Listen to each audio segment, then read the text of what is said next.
गांव के बूढ़े किसान रामू काका ने सूखे खेत में भी बीज बो दिए। लोगों ने मजाक उड़ाया, पर बरसात आई और उनकी फसल सबसे अच्छी हुई। रामू बोले शांत स्वर में, किसान बीज नहीं, उम्मीद बोता है। रामू काका ने अपने बेटे को हल चलाना सिखाया। बेटा बोला जिज्ञासा से, अब मशीन है, यह पुराना तरीका क्यों? काका मुस्कुराए। गांव के मंदिर के पास लगे आम के पेड़ को सब प्यार करते थे। जब 3 साल सूखा पड़ा तो गांव के लोग हार गए।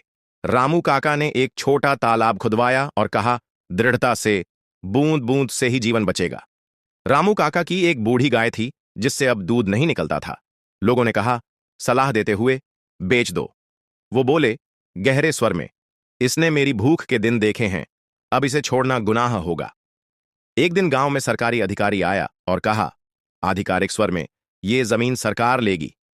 सब डर गए, पर रामू काका बोले दृढ़ता से, हमारी मिट्टी हमें मां की तरह प्यारी है, मां को कोई कैसे ले सकता है? मामला रुक गया। रामू काका के पोते ने कहा उत्साह से, मैं शहर जाकर नौकरी करूंगा, खेती नहीं। काका बोले शांत स्वर में, शहर जा, पर याद रखना तेरे पेट की रोटी इसी खेत से आई है। एक रात गांव में जानवर खेत खा गए। अगली रात रामू काका अकेले पहरा देने लगे। रामू काका हर साल कुछ बीज बांटते थे गरीब किसानों को। जब पूछा गया क्यों, तो बोले शांत स्वर में, ये बीज नहीं, विश्वास है, कल को कोई मुझे देगा तो मेरा भी वक्त कटेगा। बुढ़ापे में रामू काका ने कहा थकान से, अब खेती नहीं करूंगा। लेकिन जब फसल के दिन आए वो फिर खेत में थे। पोते ने पूछा जिज्ञासा से, क्यों?